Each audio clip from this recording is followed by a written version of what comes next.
मैं पता नहीं, मुझसे तो न बोल रहे थे, मैं मुझसे कहीं कर ही आया हूँ। उसकी अकल ठिकाने आ जाएगी जब ले आऊँगा। कहते हैं बेटियां पापा की परी होती है जनाब, लेकिन यहाँ पे तो मामला कुछ और ही है। चलिए देखते हैं। एक पिता ने अपनी ही बेटी को महज 500 रुपए चोरी करने पर मौत के घाट उतार दिया।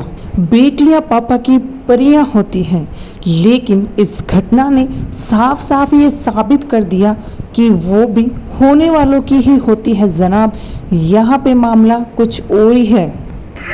मैंने सुना कि लड़की नहीं आई है स्कूल से। मैंने खाना वाना खाया, मैं इसके पास गया तो बोला कि मैं रिश्तेदारी में लड़की को कर आया। मैं कहती ठीक है मेरी लड़की, मैं जो वहाँ छोड़ा, मैं जो चलाया, चुप हो गया। मैं फिर मैं क्या करता, मैंने कुछ नहीं बोला। आपसे मतलब कहा कि स्कूल से बताने के नाम तक कटवा दिया। 7वीं क्लास की छात्रा थी। हाँ, तो मैंने पूछा कहाँ है लड़की हो, तो इसने बोला मैं जो रिश्तेदारी में कर आया हूँ कोई बाहर। रिश्तेदारी में करके आ गया हूँ। माँ से बातचीत कर लेते हैं थोड़ा सा। माँ का बेहद रो रो कर बुरा हाल है और माँ ये चाहती है कि ऐसे पिता को जिसने अपनी बेटी को मौत के घाट उतारा है उसको सजा मिले। आपका क्या नाम है जी? सुमन। क्या हुआ आपके जो पति है, सुना है कि उन्होंने जो है 500 रुपए की शक में जो है बेटी को मार दिया था। हाँ जी, ऐसे ही है। क्या हुआ था? 500 रुपए कब चोरी किए थे? परसों बुध को। तो कौन सी क्लास की छात्रा है? बेटी की उम्र क्या है? 7 में, 14 साल की थी। 7 में पढ़ती थी। अच्छा, बताओ थोड़ा। 500 रुपए चोरी हो गई। हाँ, इसलिए नौकर मेरे 50,000 रुपये निकाल लिए इसमें। मेरी नाक काट दी। कितने निकालती? 50,000। हाँ। 500 रुपए के 50,000 बता रहे थे। पहले भी निकाल ले जाए, पर ऐसे न करे जैसे अब क्या कर। पहले भी मतलब 1-2 बार ऐसे कर दिया था। हाँ। अच्छा, तो इस बार 500 रुपए जब निकाली तो फिर वो बताते हैं कि स्कूल पहुंचते हैं, स्कूल से नाम कटवाया। वो बताइए थोड़ा सा। हाँ, स्कूल से नाम कटवा कर लाए। नाम कटवा के लाके हाँ। उसके बाद ला रहे थे रास्ते में, पता नहीं, मुझसे तो न बोल रहे थे, मैं मुझसे कहीं कर ही आया हूँ। उसकी अकल ठिकाने आ जाएगी जब ले आऊँगा। फिर वो मुझे नहीं पता, मुझे तो कल पता चली है। रिपोर्ट आपने करवाई है? नहीं। फिर किसने कराई? ये नहीं, किसी ने अनिवास के नहर पे मिली थी लाश। तो जब सबने फोन करके पुलिस को फोन किया था, ऐसे ऐसे यहाँ पे वो लाश पड़ी है। जब पुलिस ने जांच करी है, ये स्कूल में ये लड़की इस परदादी स्कूल में पढ़ती थी, यहाँ से गायब हुई है कैसे। जब पुलिस पहुंची है घर पर, जब पता चली है मुझे। तो आप क्या चाहती हैं? अगर जो पिता कातिल निकलता है, क्योंकि अभी तो शक ही है, तो सजा मिलनी चाहिए ऐसे पिता को। अब क्या बतावे, सजा जो हो गया वो तो हो ही गया। कितनी बेटियां हैं आपको? 3 बेटी थी, सबसे बड़ी थी। हाँ, ये सबसे बड़ी बेटी है। हाँ। और बेटे? बेटा एक है। एक बेटा है। हाँ। तो ये जब गांव वहाँ से स्कूल से लेकर आ गए थे आपके पति, तो ये कह रहे थे कि मैं उसकी नानी के यहाँ छोड़ कर। हाँ, नहीं, नानी के नहीं बोले, मुझसे बोले तेरी रिश्तेदारी में ना कर छोड़ के आया, मैं अपने यार के यहाँ करके आया हूँ। अच्छा,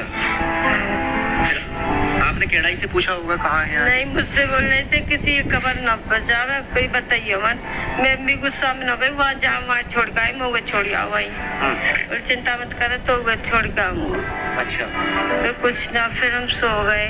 फिर सोए को भी काम कर, बढ़ती प्यासी, मैंने कुछ ना खाया। फिर शाम को दूसरे दिन पता चली थी। हमारी एक तैया सास है, उनने करा, अरे चोरो है वो, चोरो है वो। मैंने करी कहा है वो चोरो। तो सोनी की लाश मिली है निवास के बम्मा पर। तो पुलिस ने जब ले गई उठा के। ये नहर में डाल दिया था, बम्बे में डाला था? पता नहीं मुझे कहाँ डाला था। की मामी लगती है ना, तो कभी जैसे बात सामने आई थी कि बिटिया को आपके यहाँ छोड़ दें, सुधार में आ जाए, कुछ ऐसे आ जाए? बिटिया के बारे में, इनके बारे में क्या करेगी ना, मार दूंगी। फोन के देख करके धमकी दे रहे हर बार। मैं समझा दे भाई, जिया जी ऐसे कदम मत बढ़ाना, जैसे भी हैं बच्चे तुम्हारे हैं। मतलब इन्हें भी मारने के लिए कहते हैं? इनको ज्यादा कह रहे हैं, बच्चन के बारे में तो ना मुझसे कही कि मार दूंगी। इनके ज्यादा कह रहे हैं। इनके लिए क्यों कहते हैं? पता ना भाई, इनके पसंद नहीं ना पसंद नहीं, हमें तो पता ना है। 4 बच्चे हैं, चारों बच्चे भी। जो बिटिया है, क्या नाम बिटिया का? सोनी। सोनी की उम्र क्या होगी लगभग? 14 साल। 14 साल। अच्छा, बिटिया भी अभी छोटी ही थी, इतनी समझदार तो थी नहीं कि भाई उसको जो है इस तरह से मार के जो है सबक दिया गया। तो मेन प्लान इनका था, ये इनसे कह रहे थे कि उसे तो मैंने पहुंचा दिया है मगर तुम्हें भी पहुंचा दूंगा वहीं, ऐसा बोल रहे थे? नहीं, हाँ ऐसे बोले। जहाँ उसे पहुंचाया वहीं पहुंचा देंगे। क्या लगता था कि आपको भी कभी मारने की कभी कोई कोशिश की थी क्या? वैसे नहीं की थी, मौसे ही कहते थे। कैसे? मैं कह रहे से मुझसे उससे मैं गंगा जी में ढकेल लिया। मैंने कि वैसे ही मुझे डरा रहे हैं कि वार के HP है। मैंने कि मैं डरा रहे हैं, वैसे ही कर रहे हैं, गुस्सा में कर रहे हैं। अच्छा, तुमसे कहते थे कि तुम्हें गंगा जी में ढकेल लिया हुआ? और कोई बात नहीं होती। तो ऐसा क्यों करते थे? दारू नशा वशा करते थे क्या? पी लेते थे कभी कोई ऐसी बात तो नहीं थी कोई बेटी के बारे में कोई कभी, हालांकि बच्ची है, छोटी है अभी? नहीं, वैसे कुछ नहीं था, पैसा का ही मैटर। पैसे का मैटर था। इनकी भी जिंदगी आगे, इनकी भी जिंदगी देखी जाएगी। अब जो है वो सारी ये छोड़ दो। अब इनकी भी जिंदगी आगे चल के इनकी कौन काटेगा? 3 बाल है, टेंस पर चढ़।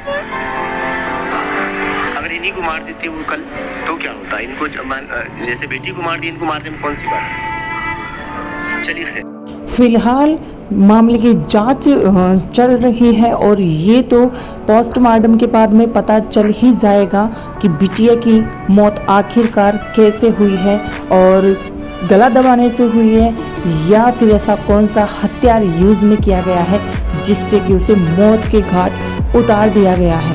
फिलहाल ऐसे पापी पिता को अगर वो शक के दायरे में 100% निकलते हैं और पूरी प्लानिंग के साथ में कहते हैं कि अभी तक पुलिस की हिरासत में है वो और मामले की जांच होना शुरू हो गई है और ऐसे पापी पिता को तो सजा मिलनी ही चाहिए ताकि हमारे देश में ऐसे अत्याचार होने से रोका जाए।